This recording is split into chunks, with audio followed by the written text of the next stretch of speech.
Hello, it always catches me out. How are you doing, everybody? Hope you're well. It's the old Getty. Yes, I'm in old Get mood, and I am not happy. Not happy. I've got my rant to have today, my real rant to have today, and I'm fed up, totally fed up. By the way that we're all being treated, by the way that we're being treated like idiots. Well, not me, because I'm talking about England now, UK. And the arrogance of the leaders of, I will only call them now, the Labour Communist Party, because they're infringing on every aspect of your life. And I sincerely know this is true. I really do. And as you know, we've got a new president-elect in America. Yippee! The guy that I thought would win all the time, because at least he says it the way it is, and I believe that he will do everything that he says he's going to do. Unlike this rabble, this total rabble that we have in our parliament, they are ludicrously stupid from the top to the bottom, and they call themselves a political party. Well, they're not.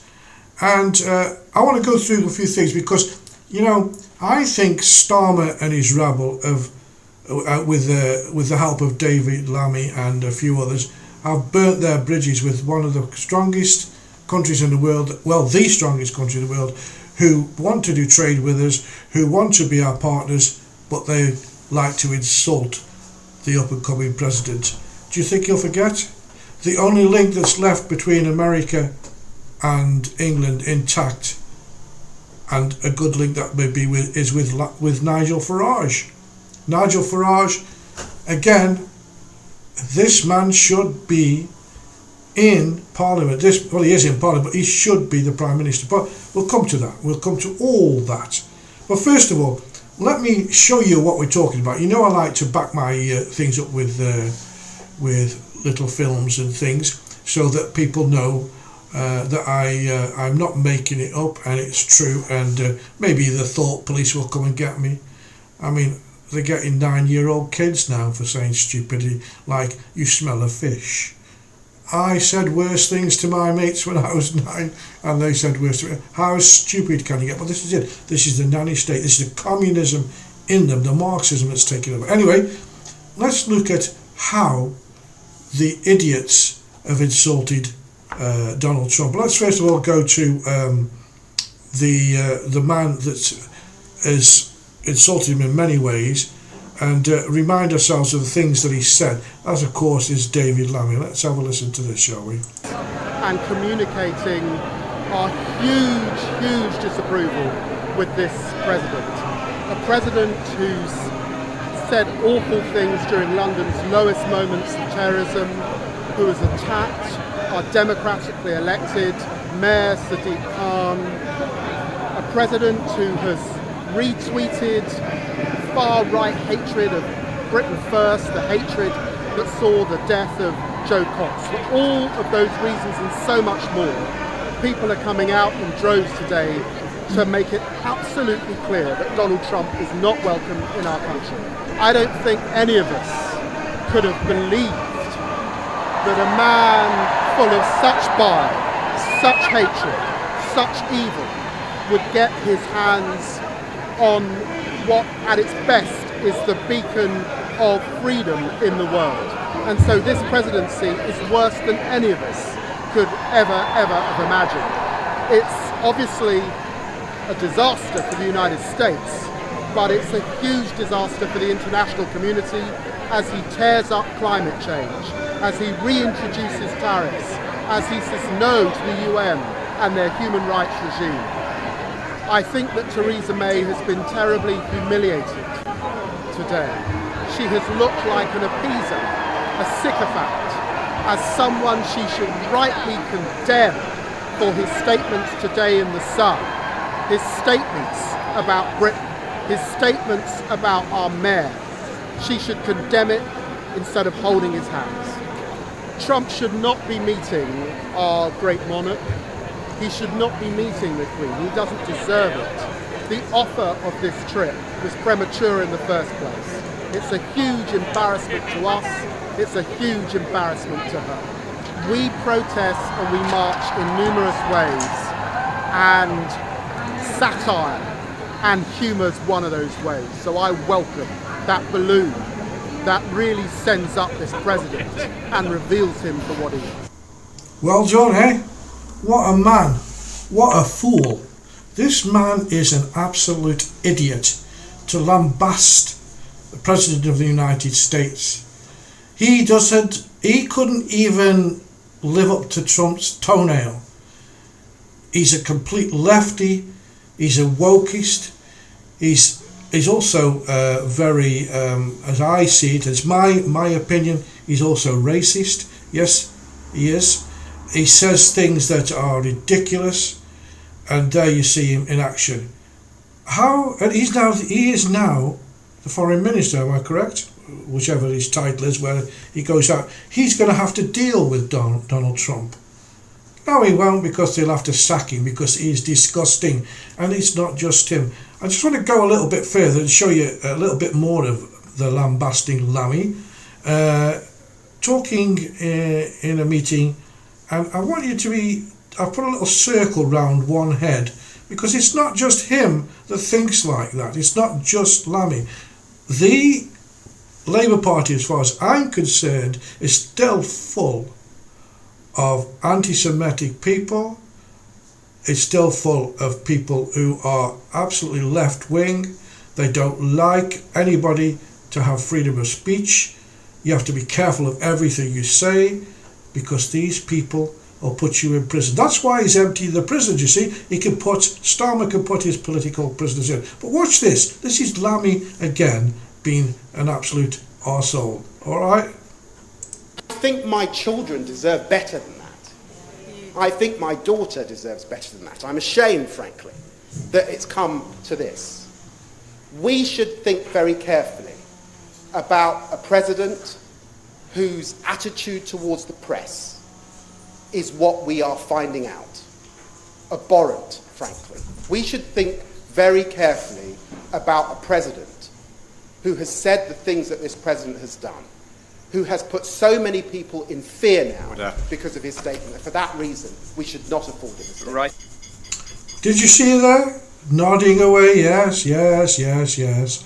I'll play it again if you want, but I won't, because I don't like the man, I don't like the party, I don't like what they're doing to the country, and of course now he's been voting Mr. Trump, who I admire greatly. Him and Nigel Farage, I think, would make a great team if the country would be very strong, and we would do very well. But he is not the only one that thinks that way. Who do we, or who do the UK think you are, to lambast the strongest country in the world? You are a little island in the North Sea with an army that's so depleted and they have to buy their own boots sometimes. But there's more about it. I just don't want to do it all at once. I need to follow through on the way that I'm going. Now, also, just to keep some context and just don't blame David Lammy, what about Angela Rayner, Deputy Prime Minister? Do you think she should have a little bit more decorum about her? A little bit more of a diplomatic bent instead of being a potty mouth? Let's have a listen to what she said about Donald Trump. Donald Trump is killing, thousands of Americans by giving them duff advice, and his macho, I'm all right, look at me, I've survived COVID, is an absolute buffoon. He has no place in the White House. He's an embarrassment, and he should be ashamed of himself. An absolute buffoon, eh? The only one that I see standing in front of me as a buffoon is you, Miss Rayner, or whatever you want to call yourself these days, I don't know, Deputy Prime Minister. I believe in freedom of speech, and I'll say what I want to say. And if you knock on my door, well, you knock on my door. Simple as that, isn't it? I'm 71 years old, what do I care? I've gone through all my life being able to speak and say what I want, and now everybody's been told they can't say this, you can't say that. But these people can lambast the biggest country's president in the world. But anyway, things have changed and things have moved on right now. We have Mr. Starmer, or Starzy Starmer as I like to call him, as the new Prime Minister of the UK. The party were voted in on one of the most lowest turnouts ever, so only 20% of the public actually went out and voted. People abstained. It's obviously your fault, should have voted. And they're in power, the huge majority, and he's doing absolutely as he likes.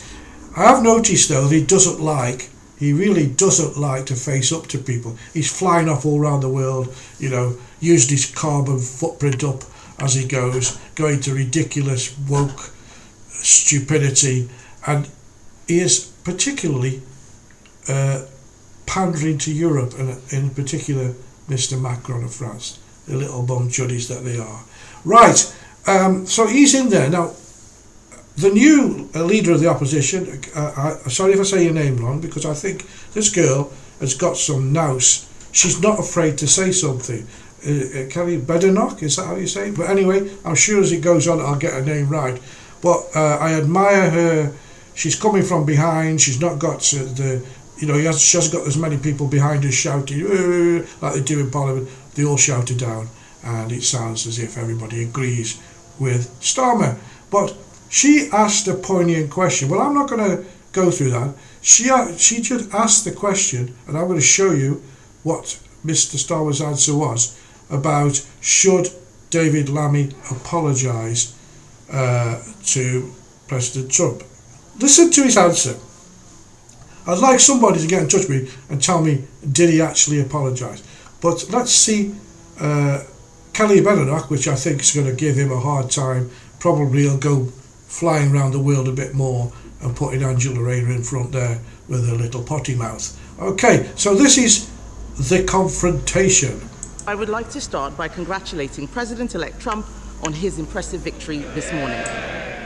The Prime Minister and the Foreign Secretary met him in September. Did the Foreign Secretary take that opportunity to apologise for making derogatory and scatological references, including, and I quote, Trump is not only a woman-hating, neo-Nazi sympathising sociopath, he is also a profound threat to the international order. And if he did not apologise, will the Prime Minister do so now on his behalf? The Foreign Secretary and I did meet President-elect Trump just a few weeks ago for dinner for about a couple of hours, and we discussed a number of issues of global significance. It was a very constructive exercise. Given that most of his cabinet signed a motion to ban President Trump from addressing Parliament, will the Prime Minister show that he and his government can be more than student politicians by asking you, Mr. Speaker, to extend an invitation to President Trump to address Parliament on his next visit? Mr. Speaker, the Leader of the Opposition is giving a masterclass on student politics. Seriously, Mr. Speaker, we live in probably a more volatile world than we've lived in for many decades. It is absolutely crucial that we have a strong relationship, that strong special relationship forged in difficult circumstances between the US and the UK. We will continue to work, as we have done in the 4 months in government, on issues of security, our economy and global conflict. It doesn't sound like he wants to invite President-elect Trump to Parliament. He needs to look after the special relationship. The US is our single biggest trade partner. Given the risk of increased tariffs on UK exports, which threaten our manufacturing sector, will the Prime Minister commit now to continue the negotiations on our free trade agreement with the US, which the Biden administration cancelled when they came into office? Prime Minister. Mr. Speaker, of course we will discuss issues of our economy with the President-elect, as we already have done. Economy, security and global conflict are issues of real significance that ought to unite this House. Did you hear him apologise? I didn't. I didn't hear him say one word in apology. Did you hear him actually say that he would invite the President-elect, President Trump, because that's what it'll be in January, to speak in the House? not one. I didn't hear that question answered. He lambasted her at talks, saying that it is student politics that they're playing. Not at all. She's got more political nous than he's in her big toe than he's got in his whole body. He's a lawyer.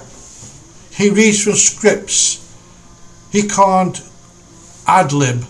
In fact, he can't talk without making mistakes, like, you know, stop the sausages and all the rest that he said by mistake. A ridiculous man. That's what he is. And he's not fit to lead the country. So we're going to move on, and touching with, as I did, him stopping the boats. We're going to smash the gangs. I mean, this morning, as I speak, they celebrated that they've arrested one man who's selling the boats. That wasn't difficult, was it? You've got masses of warehouses in Germany and you can't go there because they have a law that stops them from doing it. It's not Germany's fault, it just happens that that's the law. So they found one Turkish man and they're going to throw the book at him. And hey, we've done it. Our great new border force has done their job. Rubbish. Absolute rubbish. He doesn't want to stop the boats. Of course he doesn't. Why? He's got no intention of stopping the boats. Let's just have a quick listen to this because I get too angry. And you're saying that actually we need to be closer to Europe to achieve that. And this seems like an odd thing to be saying after Brexit. The government has lost control of our borders, and we can see that with the number of crossings there are across the channel in small boats. We have to stop that. And I think the only way to stop that is to smash the gangs that are running this vile trade. And that's why I've been exploring today at Europol with police teams, with prosecutorial teams, whether we can get a closer agreement that would allow us to share information more quickly, to have joint operations, to take down those that are running this vile trade by stopping those boats getting in the water in the first place. That is taking control of a situation that the government has totally lost control of. Europol is an EU institution which we walked away from as part of our Brexit deal. You seem to be going the other way. Is this not a betrayal of the referendum vote?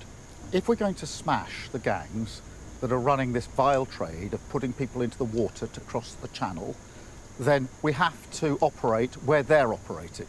And they're operating in France, across Europe, beyond Europe, in fact. And that's why I'm here talking about what we can do with our EU partners, but also beyond that. But the focus is actually where are these gangs and how can we take them down? Because we have to stop these boats coming across the channel, and the only effective way to do that is to ensure that we smash the gangs that are running this vile trade.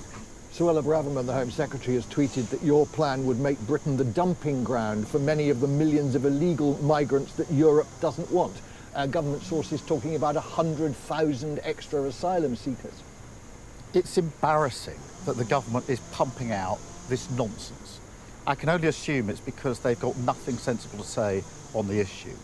What I'm discussing today is a security agreement, sharing of information, operationalising the way that we can smash these gangs. I think anybody watching this would say that's common sense, we need to do it, get on with it. But Smash the gangs, that's all you can hear from. We're going to smash the gangs.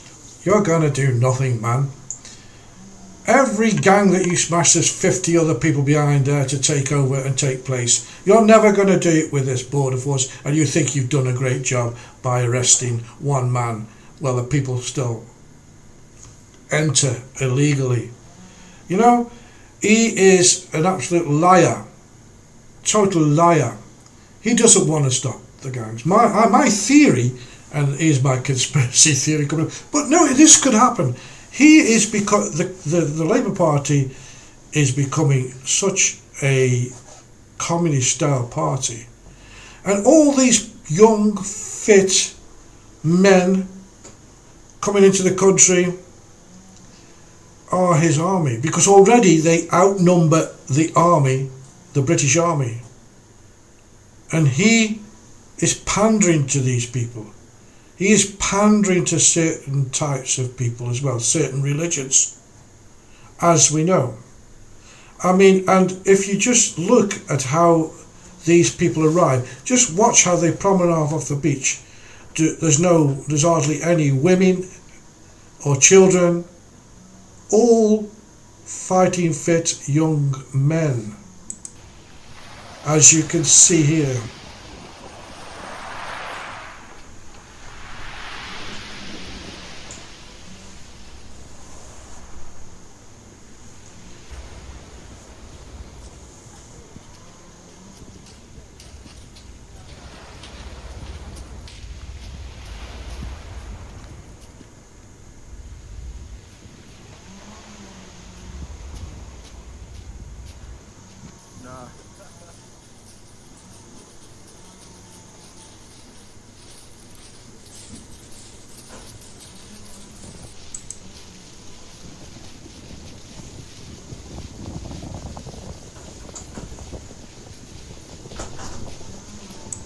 So there you go, see them promenading along the beach, all young, fit, fighting men, no women, and they'll be bussed away to a luxury hotel, given food, given money, given phones, given everything that our pensioners can't get, everything that ex-servicemen can't get.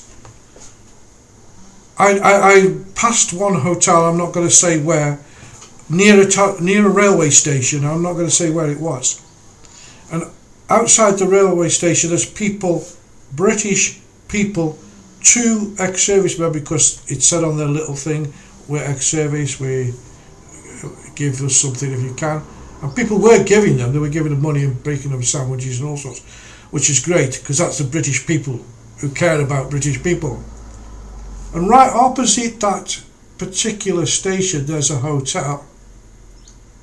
That hotel is full of migrants, illegal invaders into the country who are living a life of luxury, whilst just across the street people are suffering. Thank you, Mr. Starmer, Mr. Starzy Starmer. You're building your armies, you're building your supporters.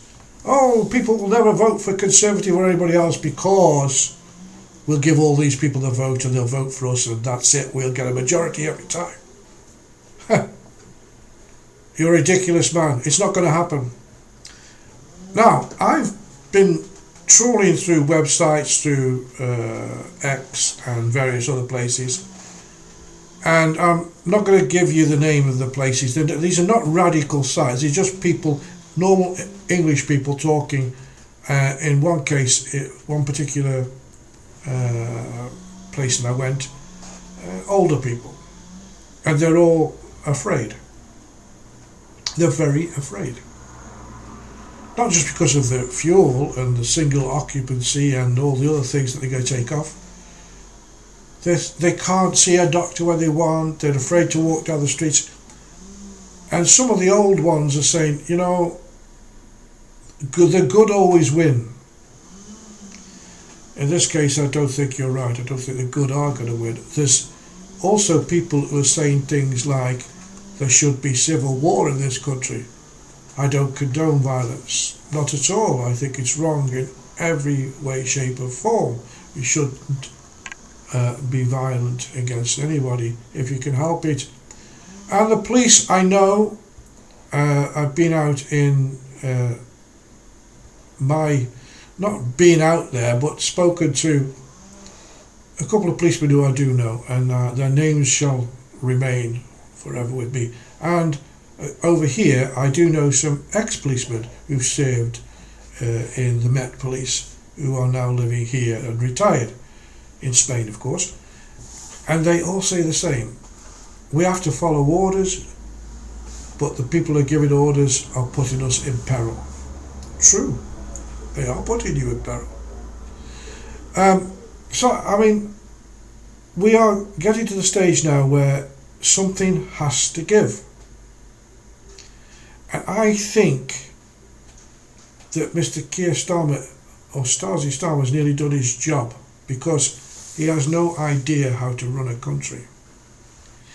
And because all these lefties that support him, all these people who are coming in from God knows where, who support him and support the government because they think they do the right thing for them, are also the same people who are out on the streets every weekend shouting, "Free Palestine!"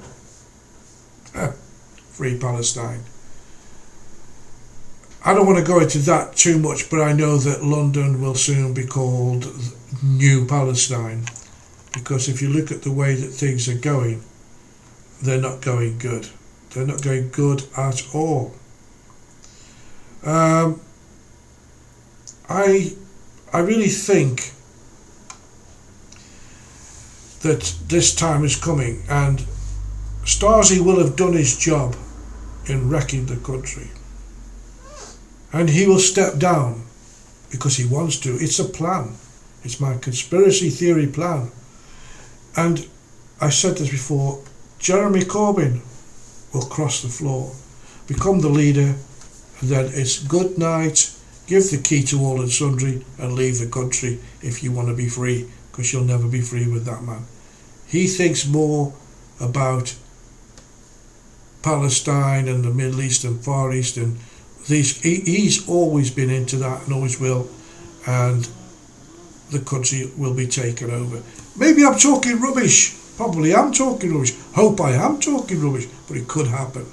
So, what did he say about, let's just remind, what did he say about stopping the gangs? I forgot it. We've proved in the past that we can take down gangs that are running drugs and guns, take down terrorist gangs. I refuse to accept that we can't take down these gangs that are putting people into boats to cross the channel. We have to smash those gangs, and that's why I'm very pleased today to announce more money towards the Border Security Command, so there's more capability, both in terms of personnel and intelligence, more money to the NCA to make sure that they have greater capability, a mindset shift to treat this organised crime as akin to terrorism. The challenge is growing greater and greater. With greater collaboration, greater resource and capability, we can smash these gangs, and I intend that we'll do so. Yes, well, the reason I played that is because, again, even in that particular clip there, he's still talking about with cooperation. He is going to backdoor you back into Europe. The failing European government is failing in every which way, and he wants you back there. He's a globalist, and he's going to get you back there. But anyway, he doesn't seem to understand what the British people want, and I don't think he ever will, and you've got him now for however long you've got him. But I can't do another video without reminding people of the two-tier policing and what's going on with that. Because, for example, these people are still walking the streets after attacking police, after breaking a policewoman's nose, nothing being said. Footage shows 3 police officers approaching a male. They try to restrain him, but quickly the situation turns violent. Officers are assaulted, including a female who's punched in the face. Then an individual appears to have been tasered before falling on the ground as he's finally restrained. This appears to be the chaotic lead-up to the widely circulated footage from Tuesday evening at Manchester Airport.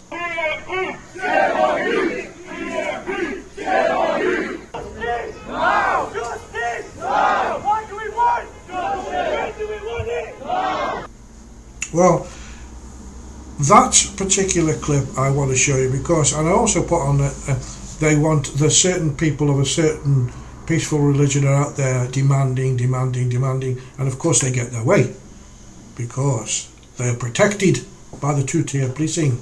They can't do no wrong. For example, the lady that came out when the things were happening, I think it was, I forgot the place what it's called now, where the children would be taken away by social services and it all kicked off. It's in Manchester way, I think, or I'm not sure. The old man's brain is fading. But you know where I mean, you know what I mean. The lady came out and she offered the police some ice cream, and she said to the people, why don't you go home? Meaning go home, go to your house. She got arrested for that. Hate crime. 13 hours in a police station, in a cell, never been in trouble in her life, never been in a police. She's a lady that does a lot of good for her community. Whilst they, according to the police, they were out doing a type of festival, which included burning buses, attacking police. Is that what they do? Is that what they do in Romania? I don't know. I don't think they do. Or Bulgaria, wherever this particular community was from. And yet and now she's still under the police radar. If like she had to go, she's got to do a course or whatever it is. So again, what can I say? Two-tier policing is going on. People are afraid to talk. I watch a particular station. I watch a news channel called Talk TV. And I'm listening to a lot of the presenters now who are curbing the way that they speak. They're curbing their freedom to speak because they were probably going to knock on the door, like the girl or the lady from the Daily Telegraph who made a tweet about a year ago. You've got to stop all this hurty, woke stuff. Say what you want, and the consequences are, if you say something wrong to somebody, you might get a pop on the nose, but you've had the freedom to say it. I'm all in favour of Donald Trump. He's going to stop wokeism. A boy is a boy, a girl is a girl, and that's it. In all institutions, that's how it's going to be. How you live your life is up to you. He's not anti-gay, he's not anti-anything. He's just saying you are a man or a woman. End of. Great stuff. So I'm all favour of Trump. Our government should take heed and watch what he's doing. I think you people over in the UK are going to suffer greatly with all the things that are going on. And of course, the only other person that, well, is the comedic person is Ed Lastic Band. Oh, Ed Miliband, yeah, Ed Lastic Band, yeah, that's how I remember his name. He is the most stupid, ill-informed man I've ever seen over this climate change rubbish. He's spending millions on it, and with the company that he's the only shareholder, he's going to make millions. He can't be that stupid. And he comes out with all these cliches, and he's just destroying your life. Look forward to the power cuts in the winter, people. Look forward to the horrible fact that pensioners will die, and don't say anything about it because they'll come and arrest you. Well, I think I've had enough. I've been rant. Yoo-hoo! I've been rant. Nice to speak to you all. You notice I've got my Christmas background up. I've got to cheer myself up somehow, haven't I? So until I see I'll see thee the next time. That's the old git. Stop being the old git and be Michael. Okay, I'm nice now because I'm Michael. Until the next time, stay safe, and hopefully they won't arrest me before they make my next video. And hopefully you will all stay safe. So until then, see you very, very soon.